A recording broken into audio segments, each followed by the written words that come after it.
Hey there, welcome back to our Harkla YouTube channel. We're so happy to have you. Happy OT month. Yay! I'm Rachel. And I'm Jessica, and we're the Certified Occupational Therapy Assistants with Harkla. And today we're going to talk all about our 5 favorite products that we as therapists often recommend for families to have at home. So like I already mentioned, it is Occupational Therapy Month. It is April. We love to take this time to advocate for the profession of OT. We are so lucky to be able to have found a job, a profession that we are absolutely obsessed with. We love it. We're so passionate. Obviously, we talk about it every day. And we just love being able to help kids live their lives to their fullest. One thing that we do as therapists is we often recommend that our families get certain pieces of equipment to use at home with their children. And these are pieces of equipment that we use in the clinic setting with our pediatric clients. These pieces of equipment are generally fairly affordable, they're not going to break the bank, and they have multiple uses for children of a variety of ages. So that's what we're going to talk about today. We definitely recommend that if you don't have any of these products, you kind of look at them, weigh the pros and cons, and pick which one you think will work best for your family. Okay, the first one of our favorites, they're all our favorites, that's why we're talking about them. The first one is a therapy ball or a yoga ball. We absolutely love these. We use these every day with our own kiddos, with our clients in the clinic. Therapy balls are great because you can do so many activities with one piece of equipment. You can sit on them, you can lay on them, you can roll the kids with them, you can throw the ball at them, you can play catch with them, they can kick the ball back to you. You can roll it up the wall, you can do a rainbow pass with the ball. The possibilities are endless. You just have to think outside the box a little bit, but you can target so many underlying skills just by using a therapy ball. Now, we do have a podcast episode where we talk all about our favorite therapy ball activities. We will link that down below in the description. And then we actually also have a digital course that gives you a whole, I think 35 activities with a therapy ball, and they're videos, so you can actually watch us doing these videos. So we'll also link that in the description in case you do want to get a therapy ball and you want to know more things you can do with it. There you go.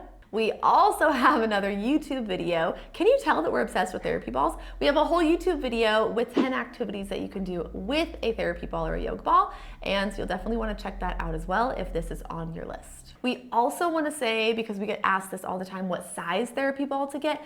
Generally, 65 centimeters is like an average size ball, so you can get a bigger one if you need, but I would usually say 65 centimeters or below is a good starting point. Our next recommendation is to get vibration tools, and specifically we love ARC Therapeutic. They make a variety of oral sensory tools, including the Z-Vibe, which is the vibrating oral tool. It comes with a variety of different tips. It comes with a spoon tip, so you can use it during feeding. Some of our other favorite vibration tools are the Bite and Vibrate teether or the vibrating handheld massagers from Homedics. All of these vibration tools are great to provide that tactile and proprioceptive input to the body, to the mouth. It really just wakes up the muscles. For some children, this can be very calming. For other children, it might be more alerting. So you can kind of play around with it and see if your child likes it, where they like to use the vibration, on their hands or their legs or their cheeks, and let them kind of explore with it. The next one is another favorite, a large bean bag or a crash pad. We love these because, again, they're so versatile. You can use them as a chair. You can use them as a crash pad. I'm talking about a bean bag.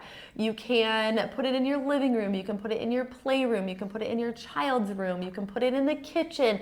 You can put it on your stairs or at the bottom of your stairs. You can have the child crawl underneath it. You can do somersaults across them. You can do log rolls down them. You can meet so many needs with that deep pressure proprioceptive input that you get from jumping on them, crawling under them, sitting on them, pushing them, pulling them, rolling them if it's a bean bag. You can get so much heavy work from a bean bag or a crash pad. It's absolutely beautiful. These products are definitely on the higher price range. So let's say you aren't able to add this to your list right now, but your child could really benefit. One little hack that you could try is to get maybe a duvet cover and empty it out and put pillows and blankets and stuffed animals and squishy things inside of it, and you kind of make your own crash pad that way if needed. And just throw couch cushions on the floor and call it good. Whatever works for you. Crash pads, bean bags, deep pressure, love it. The next one is a swing. Now, we do have some alternatives for this one, just like we did with the crash pad, but first let's talk about our favorite swings that if you do have the availability to hang a swing in your house or in your yard or your porch, these are our favorite ones, and the first one is a compression swing because it provides a combination of vestibular and proprioceptive input. It can be used for a variety of ages, even adults, and the benefits are so wide-ranging.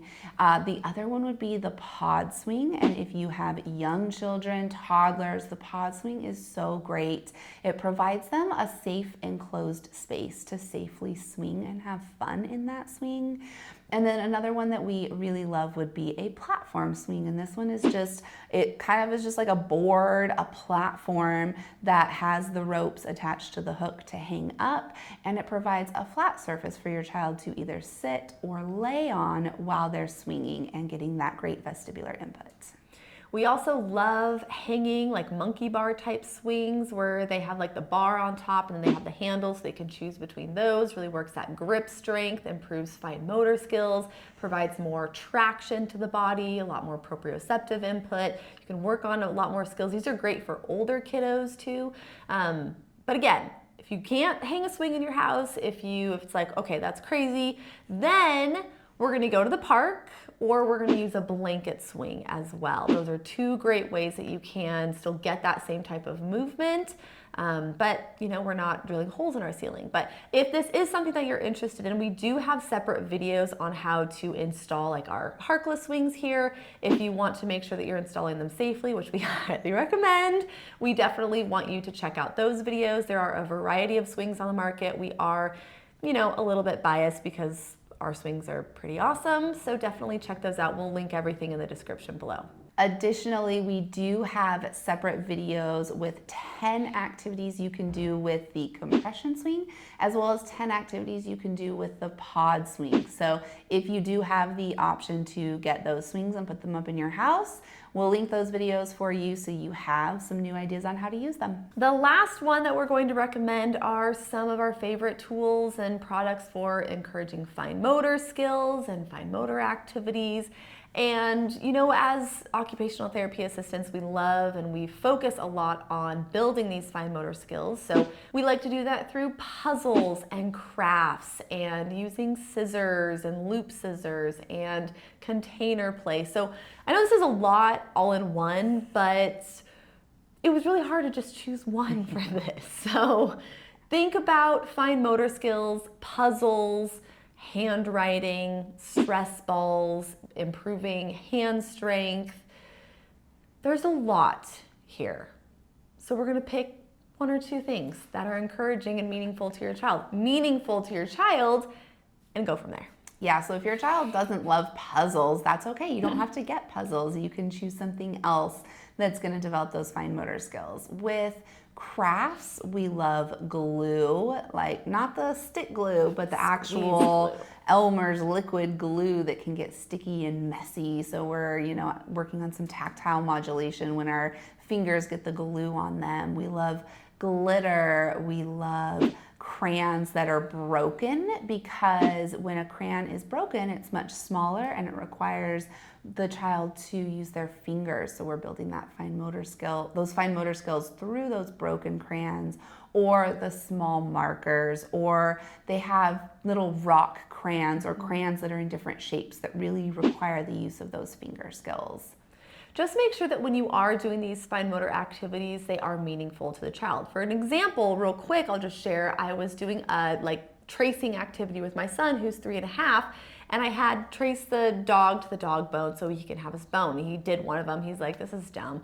And I also had a dinosaur themed one, and he was like, I want to do the dinosaur themed one. And so he did all the lines on the dinosaurs because he loves dinosaurs and they were meaningful to him, and it just was more exciting for him. So think about that when you're doing these activities. If they have no meaning to your child, it's going to be hard to get them engaged in participating in these activities. So think about their interest and build that into the activity that you're doing with them. Another one just popped in my head, which is finger painting, or just painting in general. Finger painting is great because then we're getting that messy play going. But if your child's not super into messy play or finger painting, that's okay. You can still do some painting activities with paintbrushes or Q-tips, or, you know, be creative and use the eraser end of the pencil to do some painting. So make sure you're incorporating some of those messy fine motor craft play activities. So if you're going to try any of these, let us know. Put a comment down below. Let us know which one is your favorite, which one you're gonna,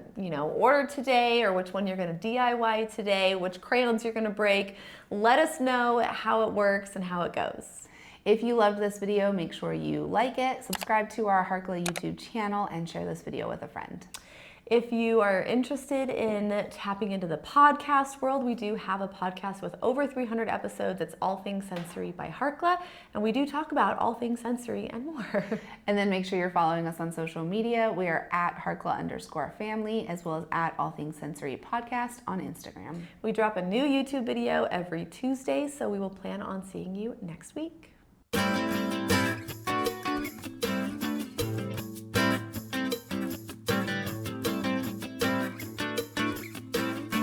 Occupational therapy assistants with Harkla. I'm gonna do it again. Oh, me? Yeah, you gotta start. We can't just have that cut. It has to be in one take.